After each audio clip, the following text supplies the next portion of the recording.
36. It is that election that leads and that has the qualifications and the mechanism for it under Article 138 that then leads to a petition in the Supreme Court of Kenya under Article 140. There is then another election under Article 139, sub-Article 1B, and you'll find this in the definitions of the Elections Act. And the third presidential election understood is Article 146, sub-Article 2B. A replacement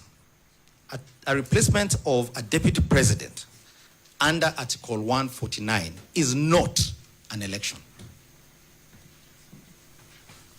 And I must confess that Article 149 was perhaps not worded very elegantly, because what Article 149 does is that Article 149 almost seems to have ended prematurely, because it says within 14 days after a vacancy in the office of the deputy president arises, fill the vacancy. So it's a nomination. The word used there first is nominate, a person to fill the vacancy, and the National Assembly shall vote on the nomination within that. But one of the things I found when I examined another statute with similar provisions, this is section 32D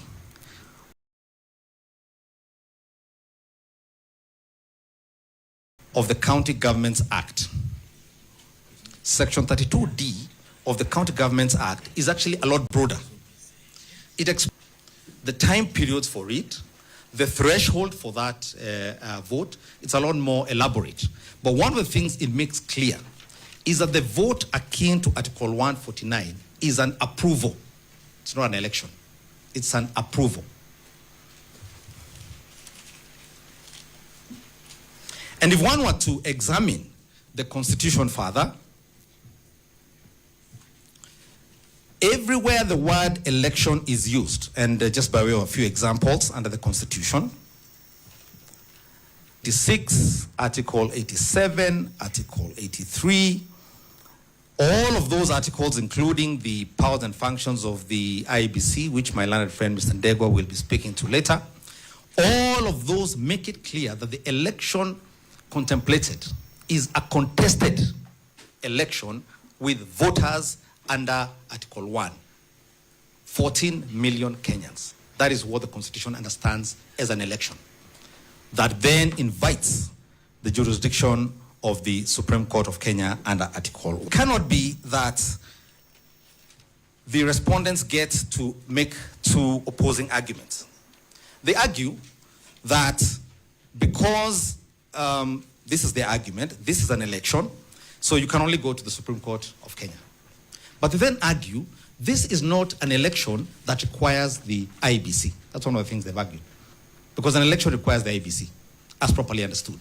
So even that argument that the Supreme Court of Kenya is the only one that has the repository of jurisdiction to determine this matter does not find any basis, does not find any grounding in the Constitution of Kenya. You can also look at Article 106(2)(a) for what they discuss when they talk about an election. So Article 149(1) does not envisage any contest. The president nominates one name. And while I'm here, let me deal with an elephant that my learned colleagues will be throwing at you. It's actually more of a monster. In response to what we are telling you, they will tell you there's a public crisis of monumental proportions not seen since the late Daniel Arap Moi told us that he will appoint a vice president if it increases the sufurias of ugali in our houses. We'll be told this is the worst thing that has ever happened. There's a vacancy. Answer number one, Article 148 does not 148, sorry, I believe I'm talking about the sequencing where the Speaker of the National Assembly is the third in command, so to speak, when there's a vacancy. I have been waiting for my good friend Mr. Milimo, who represents the Speaker, to shoot up to his feet and protest loudly that his client is not a vacuum. Because the Constitution says, when, I think it is, Yeah, this is Article 146, Subarticle 2B. If the office of Deputy President is vacant, or the Deputy President is unable to assume the office of President, the Speaker of the National Assembly shall act as President, and an election to the office of the President shall be held within 60 days after the vacancy arose in the office of the President. Two things to note there. In that article, the framers of the Constitution contemplated a vacuum in both the presidency and the deputy presidency. And it is at this point where my good friend Mr. Milimo says his client, Anatosha.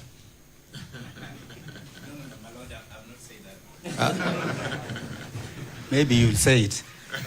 I am almost certain in the event that my good friend Mr. Kamoto described here a few days ago, when he said the president might go to where people don't come back from, that we will all say we're Anatosha. He did. The record says so. Yeah, but we understood him. He was not wishing ill. So that's the first thing. The second thing, my lord, is that they contemplated we can operate for 60 days, 2 months, without either a president or a deputy president. The world will not collapse. Kenyans made adequate arrangements for the caretaker, while those two are not with us.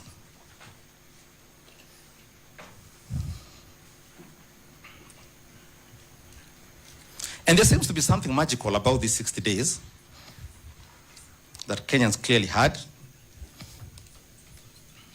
Because under Article 149(1), when the deputy president is impeached or there is incapacity, the president has 14 days to nominate a candidate to the National Assembly. That is number one.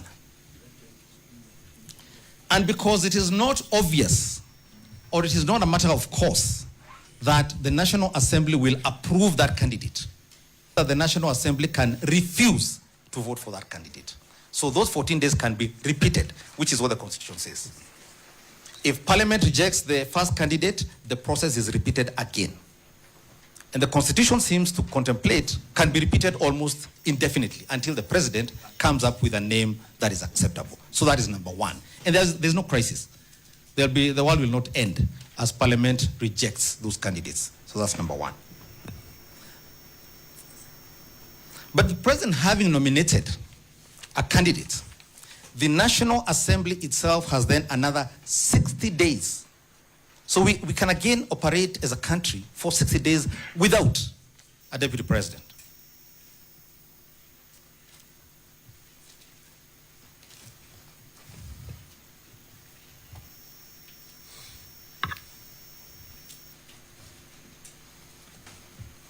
And so I return to what the Supreme Court said in the Sonko case we must do, and has not been done, has not been afforded to our client, the deputy president.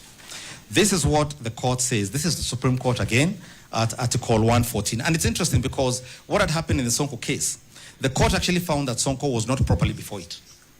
But they then said they converted the proceedings into an advisory opinion. So they're actually giving this as a template for courts, such as this honorable court, to follow. Paragraph 114. To the question whether due process was followed in the removal of the appellant, the Audi Alteram Partem rule requires that those who are likely to be directly affected by the outcome of a decision should be given prior notification of the action. So they give a whole list of what must be done. Prior notification of the action proposed to be taken, of the time and place of any hearing that is to be conducted, and of the charge or case they will be called upon to meet. They must be given an opportunity to be heard. Now, it is not a matter in dispute that on the night the Senate, I and my colleagues on both sides were present in the Senate, our client was taken ill. I have subsequently read in the newspapers he had a broken heart for good reason. So he is taken ill, and the Senate then takes a vote. And this was important because the Senate had 2 days left, even in their own self-prescribed time limits. They voted, and this was not an electronic vote. They voted on acclamation to reject a motion to extend time for the deputy president to appear My in Lord, court. if I may, I am compelled to interrupt. My Lord, learned counsel is misleading the court.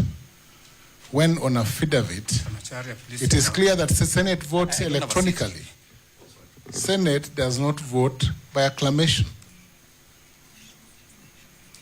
I do not know what paragraph is addressing himself. Perhaps he can point the court to the paragraph he's addressing himself to on the question of acclamation. We can't just sit back and watch Mr. Macharia mislead the court. I was personally there. Senior Counsel Mwita was there. The entire team, most of them were there. On the question of extension of time, it was by acclamation. All the ayes and all the noes, that's what it was. And the senator was loud. Yes. And I would ask him to please wait. He'll be a bit more bothered when I finish with my submission, so he can be bothered fully when I finish. So this is what the court says. They must be given an opportunity to be heard, to call witnesses, to be represented by counsel, to be availed adequate time and facilities to prepare, and if the accusations are proved, to be given the reasons. This is important. The Supreme Court says you must be given reasons for your decision. There are no reasons. They voted on grounds submitted to them by the National Assembly. They did not give reasons for that decision. Of course, beyond there, they are also entitled to challenge the decision. Again, you've been told these decisions are not challengeable.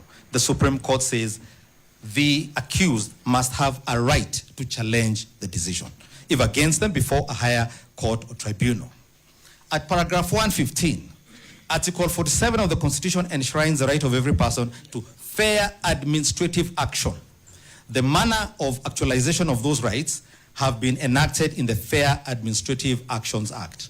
Now, when this Honorable Court retires to do its ruling, I would invite you, with tremendous respect, to pay attention to sections 4 and 5 of the Fair Administrative Action Act. They're important in more regards than one.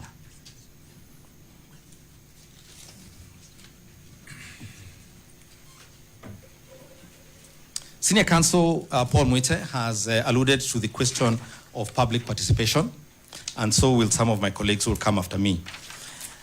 When the National Assembly conducted what it called public participation, it did not avail to the public the response by the Deputy President. What they did is prepare a charge sheet, a copy of which you will find as Annexure 8 of our affidavit in support of the petition, which for ease of reference is at page 498. That charge sheet asks 3 questions. It first sets out the 10 grounds that the motion promoter had set out, and then asks people, do you agree that the Deputy President should